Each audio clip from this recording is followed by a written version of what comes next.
Good afternoon, Mail-In crew. Welcome back to another episode of the Mail-In Podcast. I am your host, Brett Merriman. To my right, the lovely Vested Up today.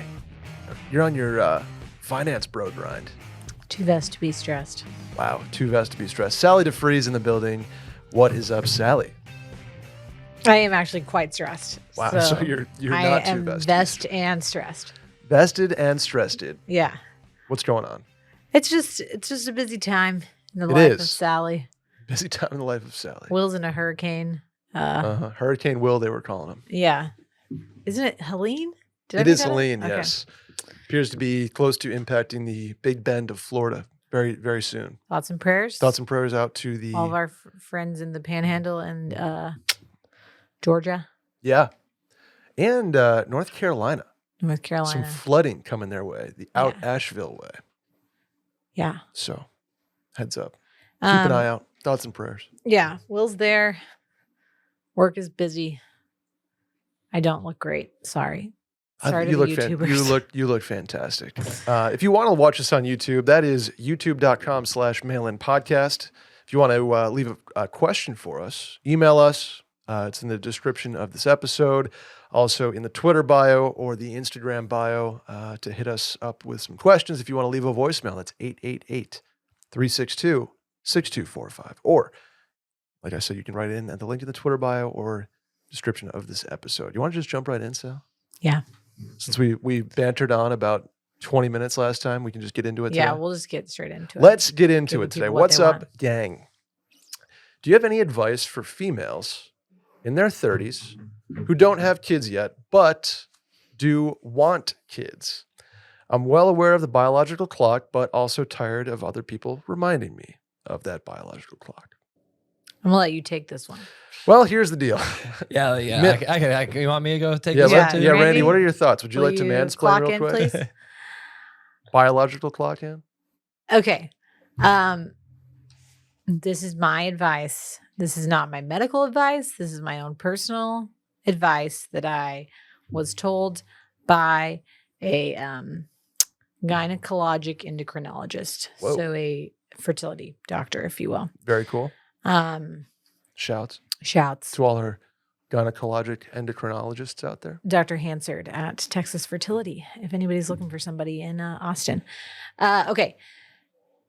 You should, if you are a woman, and I'm really saying this to not freak people out, but you should be, if you even are open to the idea of having kids, should be taking some steps to ensure that you can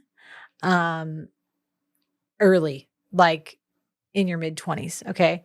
Now, obviously, the caller is in her 30s. Mm-hmm. It's not too late. There are things you can do. All of this is also assuming I'm going to give some advice that is costly. So if you are not in a financial position where you can freeze your eggs, that is completely understandable. Very few people are, but there are some other things that you can be doing.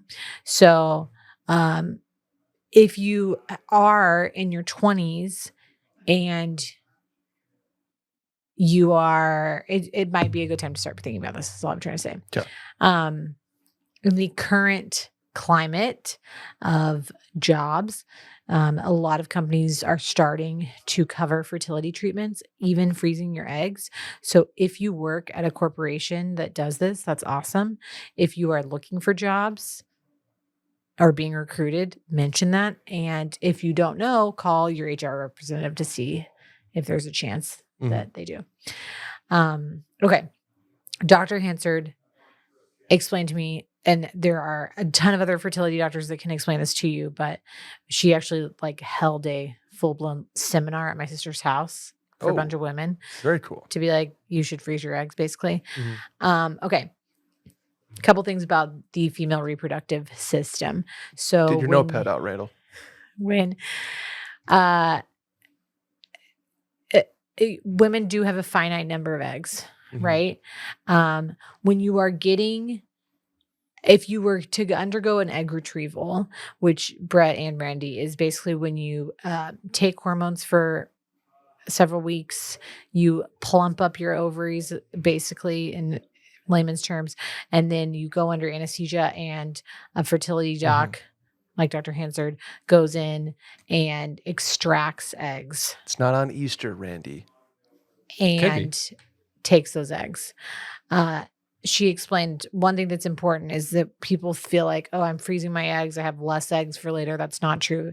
She said this is like a search and rescue mission.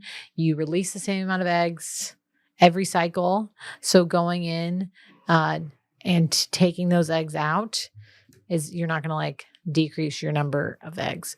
Got it. Okay. So if you are in a financial position or your company will pay for it for you, freezing eggs is the number one thing, because the biggest thing about fertility, there's two things. It's the age of the egg and the age of the host, which would be you carrying a baby. You have a higher likelihood of carrying a baby to term that is healthy if the egg is younger. Sure. We're talking chromosomally normal eggs.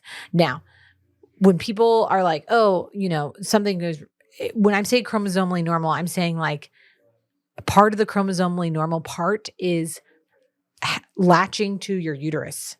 It has to do with it. So I'm not talking about like chromosomally normal, chromosomally abnormal being like Down syndrome. I'm talking about your ability to implant an embryo or an egg into your, uterine wall and carry it to term to have a baby.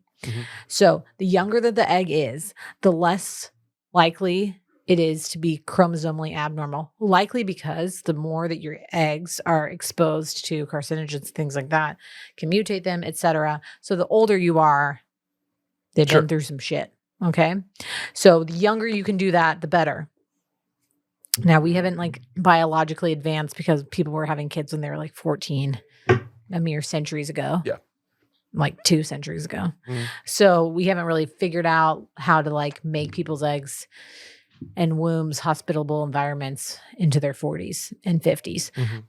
Okay. So the younger your eggs are, the better it is. So if you can freeze your eggs, great. I understand that not everyone's in that position, but if you can do it, you should do it. You should think about doing it, especially if you're a career woman and it's something that you want to have. Think of it as investing in your future. It can cost anywhere from $10,000 to $30,000. Oh, yep. Okay.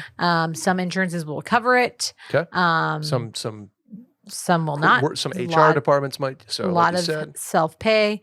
And then you also have to pay to store your frozen eggs yearly. Sure. Your little hatchlings. Okay. If that's an option, do it. And if you're even thinking about it, do it. If you don't have the money for it, but you can plan for it, then start saving up. That's the best advice I can give. I can't give you other advice that's the gold standard. But there are a couple other things you can do. If you're a woman of childbearing age and you want those eggs to produce children, you should be taking CoQ10. Okay. It helps basically the quality of your eggs. It's not going to increase your quantity. It's just going to help your quality daily. I don't know what the dose is. I'm sure you could Google like CoQ10 daily fertility dose and someone will pop that up. But that was Dr. Hansard's like every woman starting their 20s should be taking CoQ10 and it's good for your heart. So cool. Do it. Okay. Those are my 2 like big absolute musts.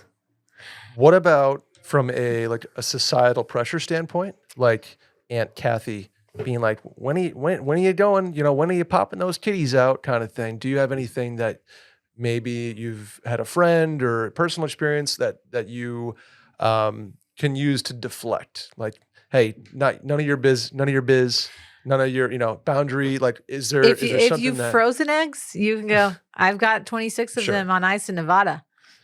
If you haven't, you can tell Aunt Patty, when are you going to contribute the money for me to freeze my eggs? I like that. I'm serious. If somebody's like annoying you and crossing a boundary in that way, feel free to shoot back at them with that. Like, whenever you pay for me to undergo fertility treatments, thanks. Yeah. You know what you could use? Maybe win some money on DraftKings. Wow. Just one of your all-time worst. That's really bad. That's really bad. But NFL horrible. Week 4 is here.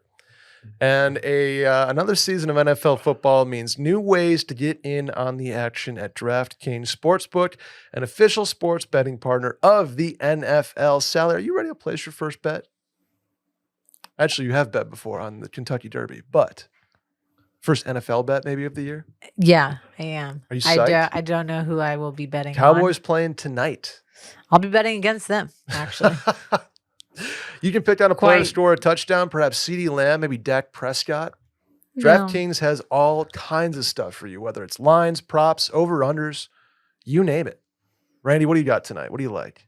I like, the sports and betting on them. I mean, for the Cowboys game, you don't have to like anything specifically, but what's stuff you like focusing in on? I like touchdowns. You like TDs? I like taking it to the house. Okay, you could do like Dak Prescott over under 2.5 passing touchdowns. I have under on that. Okay.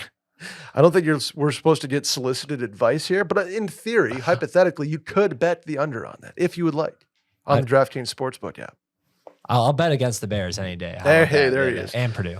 Score big with the DraftKings Sportsbook, the best place to bet touchdowns. Download the DraftKings Sportsbook app and use code WASHED. That's code WASHED for new customers to get $250 in bonus bets when you bet just $5. Plus, you get 1 month of NFL Plus Premium on DraftKings, only on DraftKings. The crown is yours. Gambling problem? Call 1-800-GAMBLER. In New York, call 877-8-HOPE-NY or text HOPE-NY to, text HOPE-NY, 467-369. In Connecticut, help is available for problem gambling. Call 888-878-97777 or visit ccpg.org. Please play responsibly. On behalf of Boot Hill Casino and Resort in Kansas, 21 plus age and eligibility varies by jurisdiction. Void in New Hampshire, Oregon, and Ontario. Bonus bets expire 168 hours after issuance. For additional terms and responsible gaming resources, see dkng.co/ftball. NFL Plus Premium offer available only to new and former NFL Plus subscribers. Additional NFL Plus Premium terms at nfl.com/terms. Hi, Please gang. get the next one. My spouse and I were able to split holidays very easily before we had kids, but now the kids are in the picture. I'm struggling with balancing being with extended family and establishing our own traditions. For context, while my parents are very respectful of this, they sometimes get hurt because my side of the family is very small. My in-laws want us to be with them for everything and expect me to basically never be with my parents. My mother-in-law was upset when I wanted to spend Mother's Day with my mom and not her. My spouse and I want to start our own traditions with our kids in our home. We're finally at a point in our life where we love our home and I'm ready to start some new traditions. How can I navigate this? I don't want to give it to my in-laws every whim. And I also don't want to hurt feelings and give up the dream that I had for my family and our traditions. Also, I want to just point out, I didn't want to make a joke about childbirth/fertility. I was simply a segue into an ad read, and I apologize if That's I okay, if I offended anyone. Okay. I actually argue that it is easier once you have kids. Oh, yeah. To say no? To say no. Yeah. Because then you're like, doing Christmas at our house. This is the time you get to be selfish. Okay. Okay. We went through years of it with my sister because my sister had kids like 10 years before any of us had kids. And everything was at her whim because she had the kids. So Sure. if we wanted to do something, we were doing it at her house. We had to go eat at 5, blah, blah, blah. And now that I have my own kids, I get it. You're like, this is our deal. So I think number one that's important is to get on the same page as your spouse with this, because even if you think that you are, you might not be. And it's important to have a united front. Like, you think the husband behind the scenes kind of like, yeah, mom, we got you. We'll be over there. And then kind of putting up like, I don't know. We're just kind of like, we'll figure it out. Right. Yeah. It's important to be on the same page about that. Will and I navigate this all the time. It's obviously a little bit easier to spend holidays with my family because we're here, but we do make the effort to try to get to Michigan for like one major holiday. And honestly, this was a conversation that we had like a couple months ago because I have to work Christmas this year. And next year there's a chance that, like, we might not be able to go home like on Christmas actual day. And Will was like, no. we're going for Christmas next year. And I was like, this is not even about your family. It's about like my work schedule that I can't get off of work. So have a frank conversation, get on the same page, make sure that like, I couldn't tell if this was a guy or a girl who wrote in, to be honest. It feels like it was coming from a girl at first. And then I was maybe this is the guy. Because in Will's opinion, he's probably like, we go to Sally's for everything. So whichever spouse it is, but have a conversation with them first, make decisions. And I think especially what this person's saying, so important. Will and I, when Fritz was really young, we were kind of like, whatever. And now that he's a little bit older and we have 2 kids, I'm like, this is where we lay down. Like, this is what our traditions are going to be. He remembers them now. Like, I want him to like have this memory of Christmas at our house like I did when I was a kid, you know? Yeah. Get on the same page with them. And then once you do that, just plan the activities at your house. So Christmas morning, Christmas Eve, whatever it may be, you decide we're having Christmas at our house. Christmas morning, you may come over, but we will be at our own house. We will meet you for lunch or whatever it may be. Maybe you do Christmas Eve with your parents, Christmas morning at your house, and the in-laws can come over, and then you have like Christmas dinner at your parents' house. Make up a new tradition. Guess house. what Christmas Eve is, in-laws? That's your Christmas. Yeah. You can kind of customize these things. It gets complicated when you have other siblings in the mix if you're like trying to get the whole family together. So like right now, Will and I are going to be gone for Thanksgiving, but the rest of my family is going to be together. And then at Christmas, like everyone's going to be gone and we're going to be home. So we kind of like messed that one up. But I do think it's important, especially with siblings. It's like kind of feel out the vibe of your parents because sometimes they don't mind. You're like, all of us are going to be gone for Christmas. Like y'all go take a trip. And sometimes you're like, I'm alone. And so then you're like, okay, maybe one of us needs to stay back. Yeah, I got you. And you know what I'm saying. But honestly, I think like this is something that Will and I have talked about. I'm like, we may just have to have your parents start coming for Christmas. If I'm going to be stuck at the hospital or working around the holidays and it's too hard to get to Michigan, like based on how much time I have off, it might be easier for us to get them to come here. Sure. Yeah. Which helps because you already have one side of the family here. Right. You kind of get everybody, because I think it is fun to get everybody together, right? Especially around major holidays. Yeah. We kind of had it lucky where my grandparents, both sets lived about a mile apart from each other. Yeah. It was in Rochester. So we always traveled. It was like Christmas Eve was at Nana and Pop-Ups and Christmas Day was at Grandma and Grandpa's. And we kind of scheduled in the other parts of the family while we were all there. So it just kind of worked out, luckily. Yeah. But I think traditions are kind of up to you, especially when you have a family of your own. It's like you kind of have a default, like, well, we're doing this. And people can be annoyed by it or pissed off by it, but like. And I think getting your spouse on board too, because again, we say this all the time, but it's like, it's their responsibility to talk to their mom. Yeah, exactly.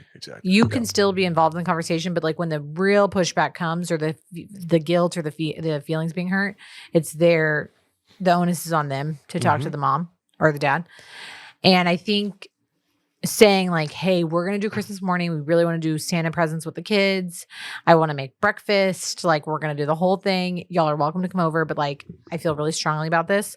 And then your spouse backs you up and is like, we need to start making our own traditions. And like, this is something that we feel really strongly about. Sure. Absolutely. You can kind of pull out the abacus too, if you want, like, hey, Thanksgiving, all yours. We'll be there. We'll be tip top shape. But Christmas morning, we're gonna keep that one. And you don't have to do the brownie points here, there, whatever. Right. But if you want to invite them over, make it at your house, they can come to you. Especially if the family's small. And if they don't want to split between the siblings, then they can spend it with the other sibling. It's like, we'll find a time. But y'all need to come to us now that we have kids. Do you think that it's easier or harder to have like both sets of grandparents? You just said this, but like in the same vicinity. I think it was unique because we had to travel to get to both of them, like 4 hours.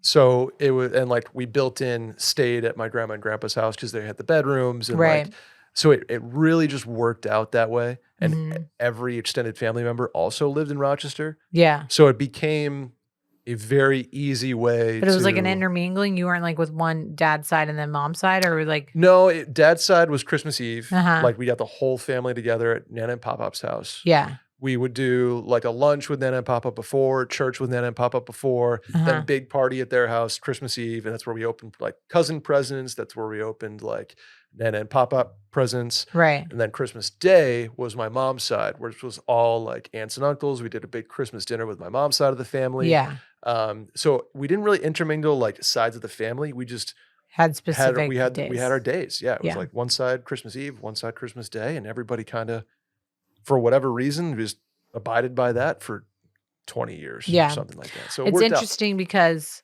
Will and I have like it's there's no like we'll be there on Christmas Eve and then we're here on Mhm. Christmas Day. It's very separated because they're very huge states away. Yeah, exactly. Yeah. Thousands of miles. Yeah, you couldn't be like, hey, we're gonna do Christmas Eve in Georgetown and then fly to Michigan. Like it's Right. just too. Yeah. So I think it's easy and hard. It's like, well, the decision's been made. We're Mhm. doing this holiday no matter what. Sure. But at the same time, we don't get to see, you don't, Will spends the Thanksgiving here. He like doesn't get to see his parents. Yeah. Or actually this year we will be there with them on Thanksgiving. He won't go see Shouts, them on Christmas. Nancy. But then like my little sister is like, it's frustrating because like we have to really like, we like break up the day. It's like Mhm. we have Christmas morning at our house, then we go to Drew's parents' house for lunch, then we come to here for Christmas dinner. It's like I spend the whole day like traveling around Yeah, because because we want to be able to like see everyone. and I feel like your family likes to host too, so Mhm. they want to. Well, and I told Lily this year, I'm like, you have a baby. You're like, you come to us. Yeah. But the problem is that his sister also has a new baby. And okay. so it's like, not everyone can Yeah. be selfish. Sometimes the grandparents may just have to travel. Yeah, yeah. Get grandma and grandpa on the jet. Gas it up. Yeah. Randy, what's your just shocked Randy out of his stupor over there. What was Northwest Indiana like? So pretty much all my aunts and uncles on both sides lived in the Chicago area. Was that a both? Both. Ooh. Well, I don't know. So it was usually and still is Christmas Eve was my mom's side of the family, Okay. and then my the day after Christmas was Christmas Day, and then it turned the day after Christmas my dad's side of the family. Okay. And A little like, Boxing Day. and like at most we had to travel maybe 40 minutes. It was nothing much. So that was good. And now we still try to do that as much, but like it's a generational thing where like all the aunts and uncles stay in that area, but like now the cousins are all over the place and everyone tries to get back. But my brother and his wife, now that they have kids, they've been very much like Christmas morning, we want it at our house with our kids. And they have been very Adamant. about it. And like very insular, like Yeah. solo. this Do you as, no offense, but single Randy with few responsibilities in the terms of like having children, do you get to just play Uncle Randy and you kind of pop in wherever? oh yeah. Do you get to put on the red suit this year? No, not Santa Claus yet. But yeah, being an uncle is great because like it's like, all right, I'm done playing and I can just walk away and then like Yeah. You don't have everyone's to like, deal with the yeah. meltdown. You'd be a pretty good Saint Nick. I don't know. I don't know if I have the jolliness of it yet, but we'll see. But Okay. yeah, it's definitely been a battle a little bit between my my older brother and my mom, but like they've been very like, we're spending this time with her parents, this time with them, and just something that, just very stern about, and it's worked. Communicate. Yeah. What kind of traditions? We got anything new on the docket this year? Or are we running stuff back? I don't know yet. Okay. I did get a quote for Christmas lights for our house. Ooh. It's quite pricey. Yeah. Yeah. So I think it's so interesting how down here y'all do the like Christmas light installation, like rental kind of vibe, right? Well, so the guy that we're gonna use, you basically the first year buy the strands and the labor, and then also pay labor. Mm-hmm. And in that cost comes like them coming to take them down, but then he basically gives you all the lights And you store them. and you store them. Okay. And then he comes back the next year and you only pay for labor. Got it. Okay. Is that generally a Southern thing? I don't know. We always had like put Yeah. up Christmas lights day. Like, our buddy would be like, oh, hey, come help my what- neighbor. And once you turn 10, your dad's Yeah. putting you up there on the We're on the ladder and roof. You're helping out. Yeah. I'm like, Dad, I'm not allowed to go on the to top be step. fair, He's growing like, "Yeah, up, you are." I think that's just a 2024 thing. because new, you think? I guess it because is. when I was growing up, my parents put up our Christmas lights. Okay. Yeah. Maybe that's just. I'm just like, new no thing. offense, like I'm not getting on our roof. What about me and Randy come over? We're gonna do like a whole the one tree that like hangs over the street and stuff. We're gonna wrap that whole tree. Hell yeah, Randy and Brett So Christmas if light. you would put like up. to climb up that tree, Brett and I famously got on a ladder and hung up skis in We his did. apartment. Pretty tall. We'd do a pretty good job. I mean, okay. I promise I won't try to electrocute you this time, Brett.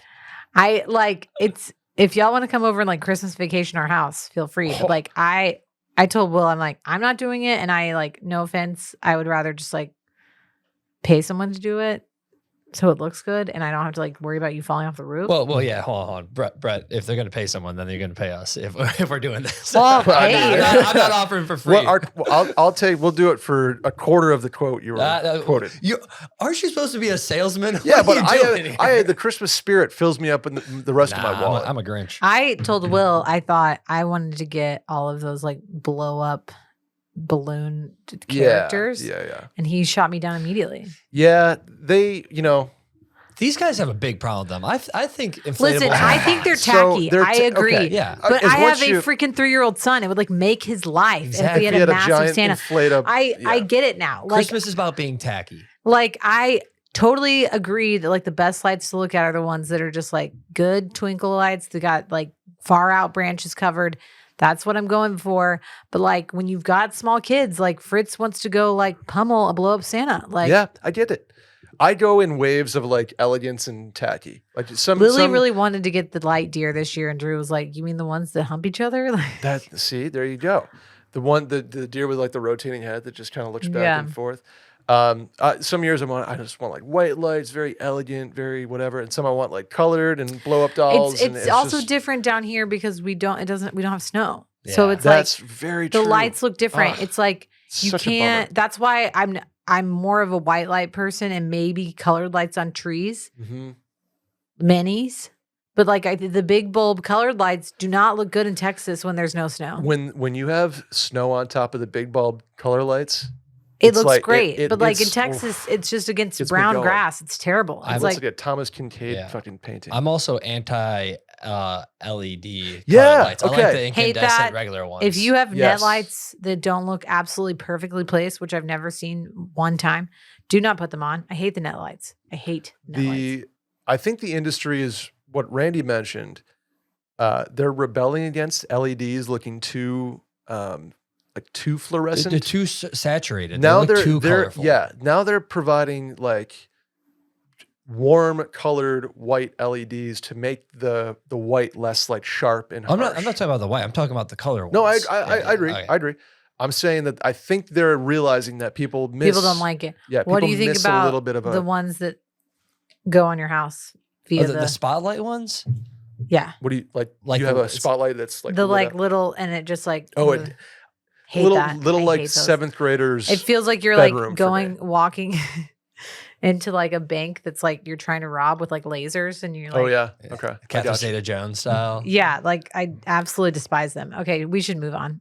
I'm I sorry. do like the bulb. Yeah, lights, it is though. still September. Maybe we should. I know. I'm making him come put them up in November though. Before me we and go Ray. for Thanksgiving. Yeah, you can come over. Hey, Sally and Brett, got a good one for you. Over the last year, I've developed really strong feelings for a friend, and I know they have feelings for me too. We've never discussed feelings due to them having a long distance significant other, but I've never been so sure of someone also having feelings for me without telling me in my life. The thing is, they pay attention. The things they pay attention to about me, the amount of time we spend together, what they say to me, coupled with their actions, makes it a slam dunk. However, out of respect for their relationship, I've always refused to broach the subject as much as I'd love to. Their significant other is finally moving to town, and I'm stuck wondering if I need to make my feelings clear before that happens or forever hold my peace. I'd never want to ruin a relationship, but it's been long enough to where I know it's just not a little crush, and if I'm going to do it, it's probably better before the other person uproots their lives to move across the country. If helpful, they're not engaged yet, and we're all in our low 30s. What is my move? All right, Sally, write the rom-com. Wow, I feel really torn about this one actually. I do too. Because I think had you asked me 2 years ago, I'd be like, tell them. Mm-hmm. Absolutely tell them. Like, unrequited love sucks. They need to know if they feel the same way. It's better to know, etc. Screw the friendship. Who cares? Mm-hmm. I think now that I'm older and wiser, and you're like, are they sure? Or are they in love with you though? You know, like, are you gonna There's like been just no absolutely hasn't been a hookup. There hasn't been a right? And you're just gonna like derail their relationship, like, and maybe That's you what we're won't. asking. Maybe you won't. Maybe their relationship's strong, and you tell them, and they laugh in your face, and then there's significant other moves here. You know what though? Okay, like my canned Sally friends are always in love with each other. Mhm. Answer is like, you should tell them. Ooh, mail-in court. Mail-in core. You should tell them, because if you really feel that strongly about it, like, being honest with yourself, being honest with them is important for several reasons. I think number one, if you're honest with them and they're like, nah, I'm pretty happy with my boyfriend. I'm just gonna like name the genders in here and like because it's easier for me to talk about it this way.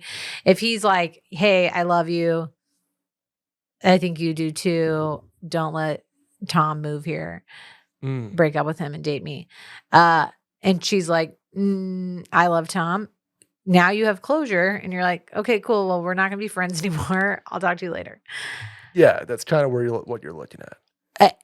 But if you say nothing and Tom moves here, and then it changes like, obviously if the significant other moves and they're spending all their time together now or living together, it's going to change the nature of your relationship, right? Sure. So like, the nature of your relationship is going to change either way. Is like being honest about it. Like, yeah, I mean that when this, I don't know, whenever this person moves here, it's going to cause a pretty significant fizzle anyway. Right.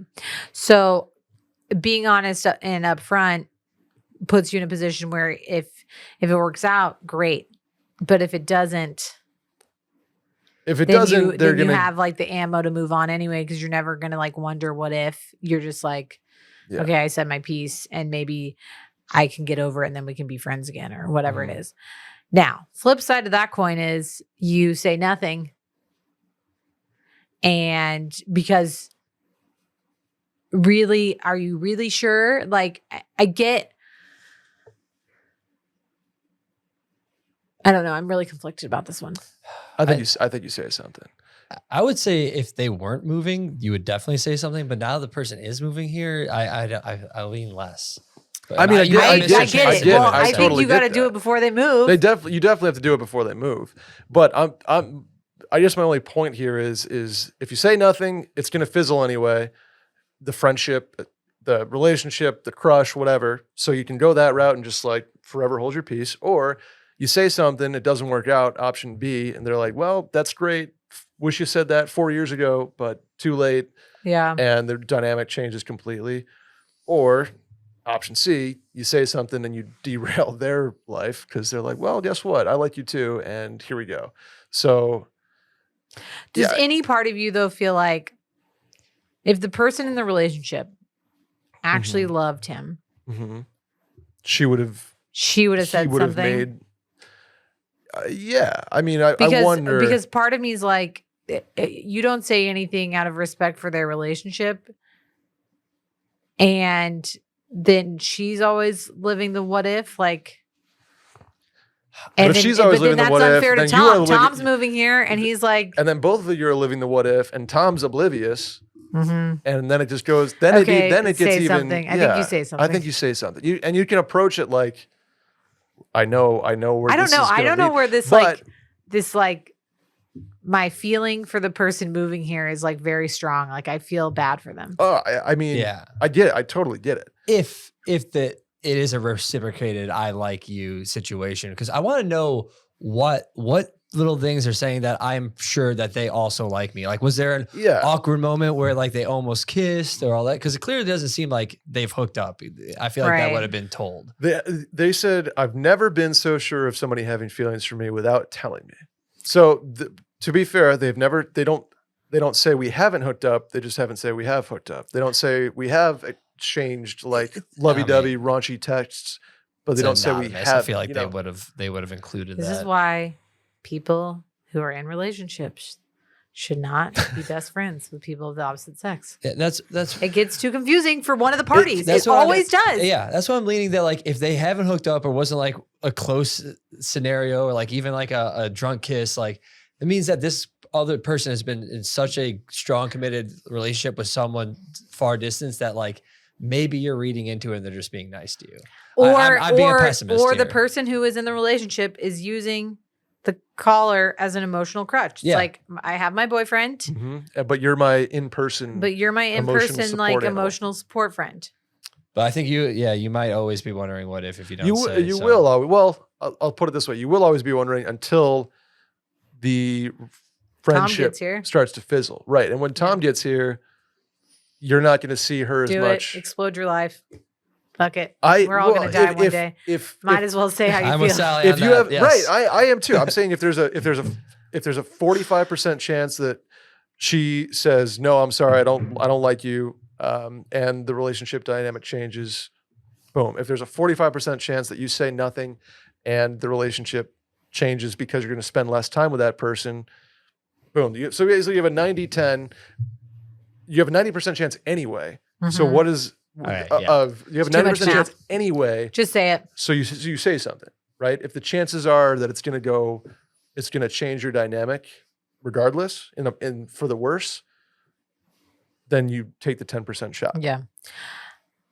Say it. Be respectful. Do it soon. Correct.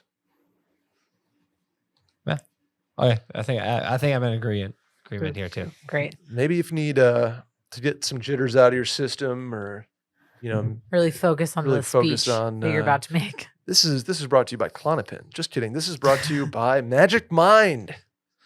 Familiar with Magic Mind, Sally? It's the opposite of Klonopin. It dials you in. Yeah. Is what it does.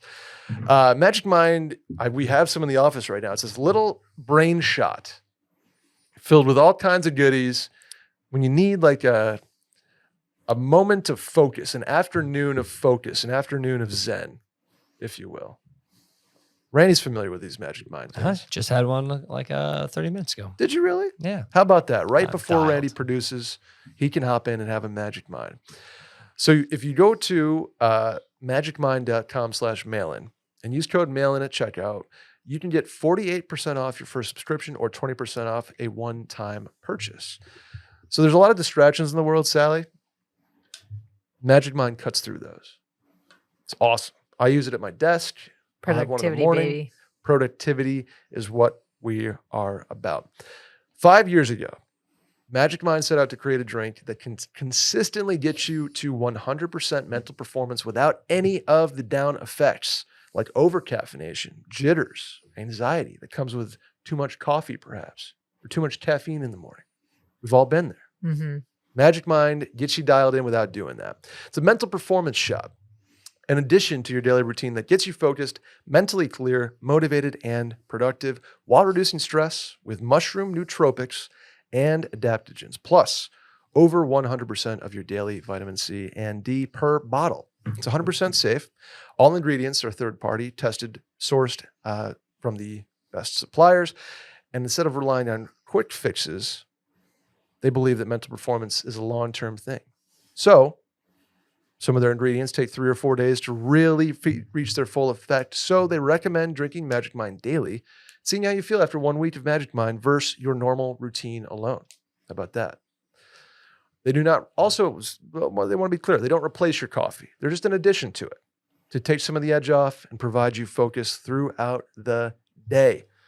Their mushrooms are organically grown in California. These are not psychedelic mushrooms, by the way. They use the fruiting body, which is where you find the highest density of beneficial bioactive compounds as opposed to the mycelia. Another science lesson for you guys. And their matcha that's also in the shot, it's the highest possible grade. Organic ceremonial grade matcha, grown in Japan, Randy, that is only from the first harvest of each year. How about that? The best of the best. So here's the deal. No risk. They're so confident in what they've built that they will refund you 100%, no questions asked, for 100 days after buying. They ship internationally to over 65 countries, and they're available in Sprouts, Central Market, and Erewhon. Ever heard of it? Mm-hmm. So here's the deal, Sally. You have a limited time offer you can use now that gets you up to 48% off your first subscription or 20% off one-time purchases with code MAILIN at checkout, which you can claim at magicmind.com/mailin. Want to hop in? Oh, yeah. It's my turn. Hey, Brett and Sally. Have been listening to Mail-In since the Dorn Ages. Love you guys. This may be too personal to share on the pod, but you're welcome to speak on. I'm a 28-year-old male, and I'm struggling with minor addiction. I'm an individual who loves his job, loves his group of friends, but with the group I've surrounded myself with, drugs are always around or used. Parentheses, cocaine. I certainly have a past using drugs in college often, and now use on social occasions, once or twice a month on social occasions. When I do, it of course affects me dramatically the next day or two mentally. The issue I'm having is, even though I know, of course, it will hinder my performance with work and other social aspects of my life afterwards, I have an incredibly hard time saying no and always elect saying yes. When I do partake, I overindulge significantly and have a hard time stopping. I do think my best course of action is honestly seeking help / communication from a professional on addiction. Throughout your time doing mail-in, I wanted to ask if you had any recommendations or paths guided you or others on regarding addiction. Thank you both so much. He also adds, wash to the moon. Wash to the moon. Well, shouts to you for realizing you have an issue with it and saying that you think probably the best thing to do is communicate with a professional. Mm-hmm. I think that's literally step one, right? Yeah. In the Acceptance actual of the program. problem. Yeah. So you get that. But I get it. It's a friend group who you're in your late 20s. Y'all are still kind of running around doing your thing. Professionally, I know it's been prevalent, in New York, LA, Austin, wherever you are, that drugs and alcohol and any kind of substance can be abused. Mm-hmm. But I don't have any super hard advice here. I just know that you're not alone going through things like that.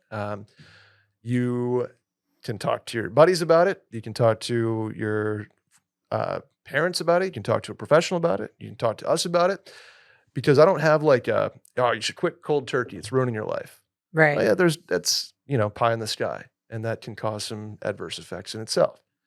I think, you see if you can wean yourself off, but he also mentions that his problem mostly sounds like once the gas pedal goes down, it's down. It's not like the brake is the issue versus the trying to wean yourself off. So maybe that's a root cause in itself, and maybe he has that issue with alcohol or most people who struggle with addiction aren't able to partake in a casual manner. Sure.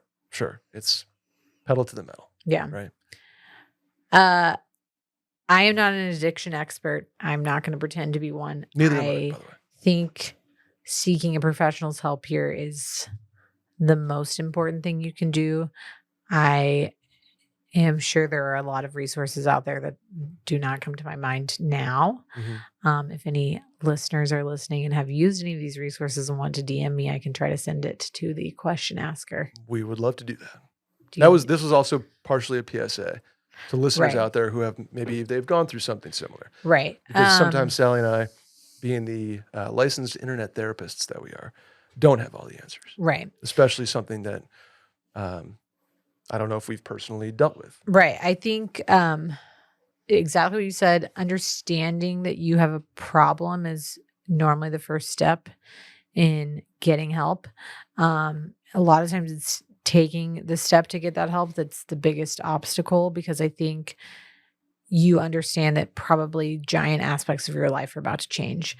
I can't speak in generalities, but I think a lot of people who struggle with addiction, who are recovering from that addiction, normally have to take themselves out of situations where things are present, perhaps. They're, whatever they're addicted to is present. So likely that being in the friend group that you have and being around these people who are not supporting the lifestyle that you want to start leading may change some of your relationships. And I think, again, someone who's a professional in this manner can probably help you navigate that a little bit better. But those are conversations that after you start getting help or before you start getting help, saying like, hey, we're like, I'm not going to come party with y'all because I can't be in an environment where there's cocaine present.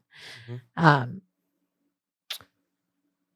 I'm not going to be on a high horse right now.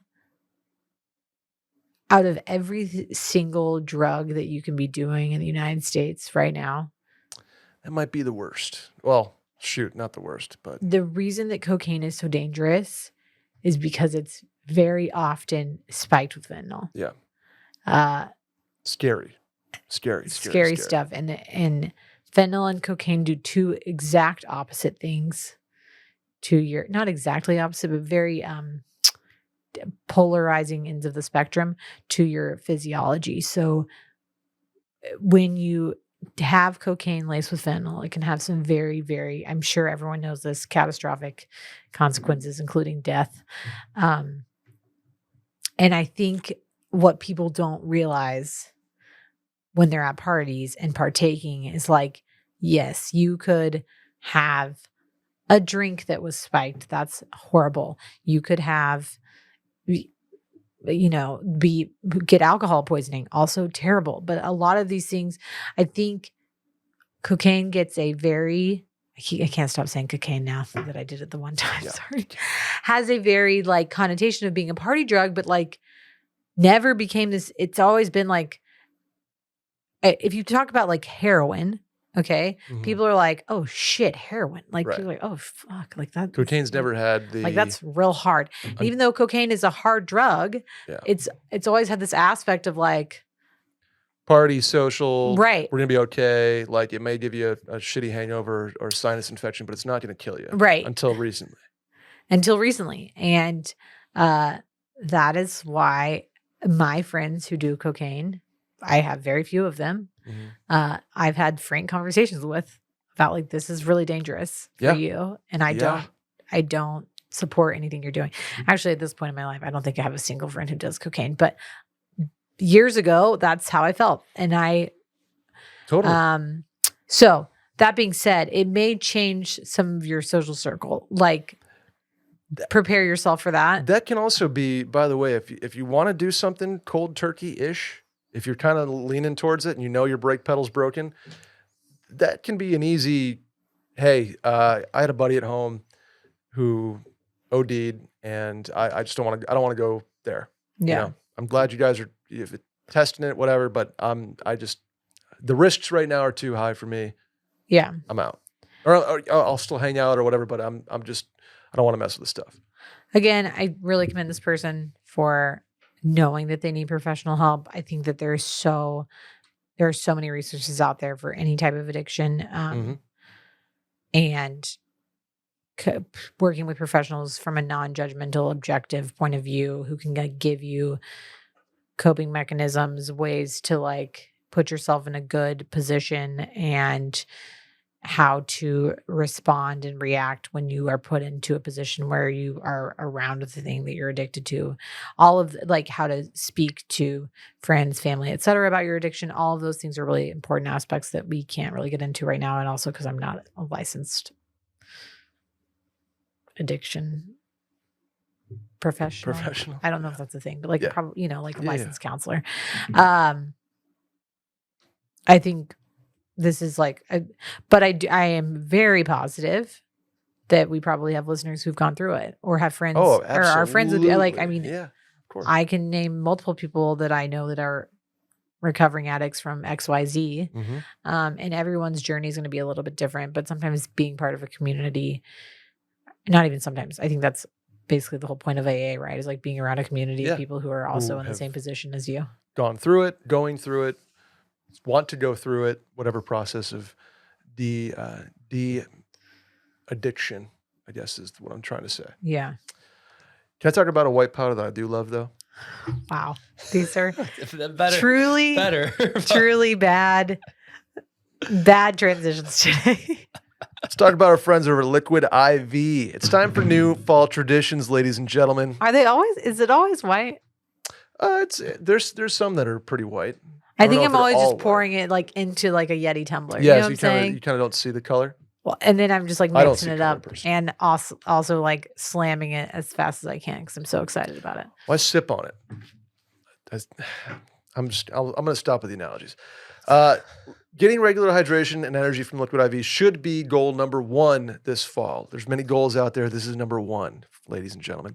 Liquid IV Hydration Multiplier Plus Energy delivers 100 natural milligrams of caffeine, plus 3 times the electrolytes of the leading sports drink, so you can accomplish all the things you want and need to do. They've combined their popular peach flavor with highly requested blackberry to awaken your senses and keep you coming back for more. Wow. I Wow. can't wait to try that one. What's your Liquid IV routine again, Sal? You've told it before, but tell it Well, again, I mean, please. I'm a grape girl. Obviously. Concord grape. Yeah, but I'm actually really, really up on the sugar-free lemon lime right now. Ooh. Okay. It's high in my rotation. I am too, because I'm out of it currently. Of the lemon lime? Yeah. But Okay. keep an eye out. I got an email today asking to where to send more. Oh, great. Good. Here we go. Well, you know, or people who listen to Circling Back know that the stomach bug hit our house pretty hard. Mm-hmm. Pretty hard. I do. I was going through Liquid IV like it was my personal job because Left and when right. my all like energy zapped, just not a single nutrient in my body, absolutely no hydration at all. Like Mm-hmm. every water molecule that was inside of me had probably Exited. exited. Yeah. And that was the only way that I was like staying afloat. Honestly, did a little, diluted it out, gave it to both my children because Here we go. Yeah. They love it too. Hydration Multiplier plus Energy delivers energy comparable to 1 to 2 cups of coffee through about 100 milligrams of naturally occurring caffeine, like I mentioned. And like I said, peach is perfectly paired with highly requested blackberry. All in one, mind and body energy plus hydration that leaves you feeling focused, alert, and ready to take on anything. Tear, pour, live more. 1 stick plus 16 ounces of water hydrates better than water alone. It's powered by LIV, Liquid IV, Hydroscience, an optimized ratio of electrolytes, essential vitamins, and clinically tested nutrients that turn ordinary water into extraordinary hydration. Start a new fall tradition with Liquid IV and get 20% off your first order of Liquid IV. You can go to liquidiv.com and use code MAILIN at checkout. Again, liquidiv.com. Use code MAILIN at checkout for 20% off your first order when you shop Better Hydration today. Next one, Sal? Is it my turn? I think it's my turn. Last one. Sure. Hi, Sally and Brett. Long time toucher turned backer. First time writer. I'll try to be tactical with this question. I'm getting married on June 6th, 2025, and I have a question regarding bridal party etiquette. Okay, Sally, I'm going to need you to get out the whiteboard here. There's a lot of moving parts. Okay. So just mentally. I'm making notes. Yeah. Okay. Here we go. Number 1, I'm very close with one of my 3 future sister-in-laws. I would love to ask that one to be a bridesmaid. For context, all the future sister-in-laws are married to my fiance's brothers, who are groomsmen.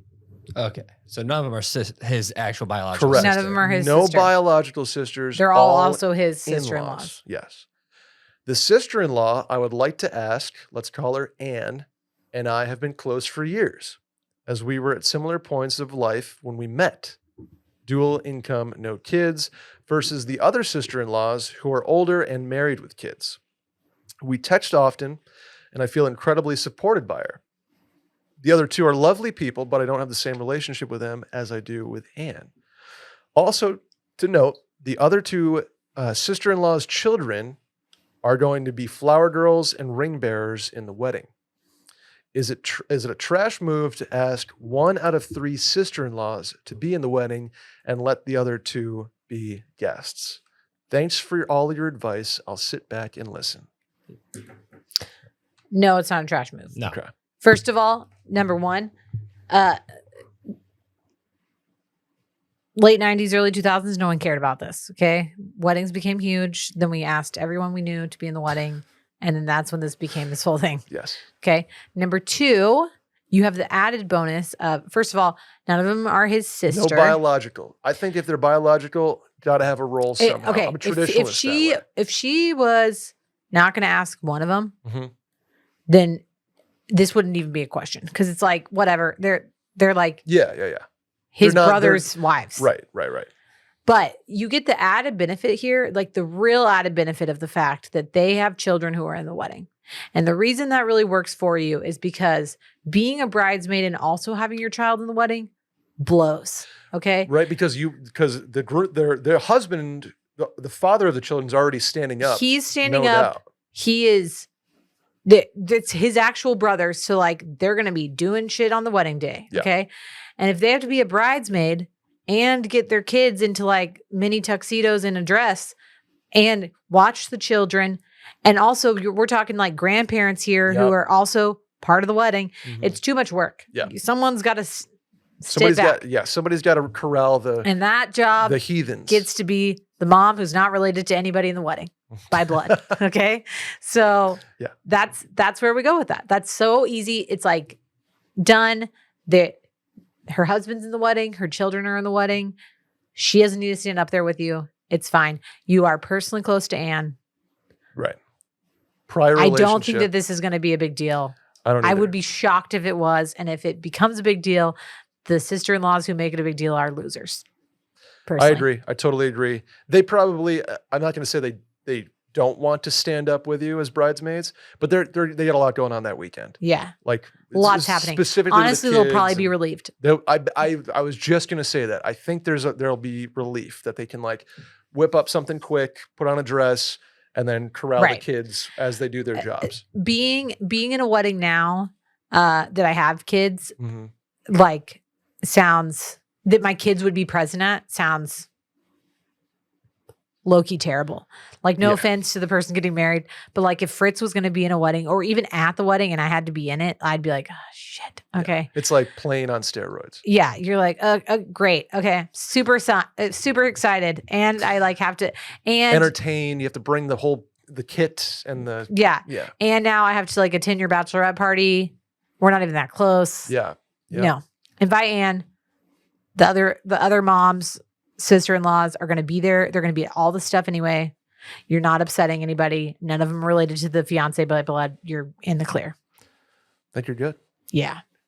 I think so. If if Anne perhaps needs a date to the wedding. Don't segue into doing an ad read to have me go on a date, Brett. What is this? Sponsored by Hinge. No. I'm just saying. Oh my Randy, God. Randy, I thought we were doing another No, ad. no, I knew I we was did like, have oh one. my God, Brett, with the transitions. I was wondering what he Randy's a was great. doing. Or I shouldn't say he is because I don't know officially, but I bet you Randy would be a great wedding date. Did she say she's also married? I don't know. But- Maybe she's married or I don't know. But You ta- the No, person she's a dink. She's married. She's a She's dink. married to the brother.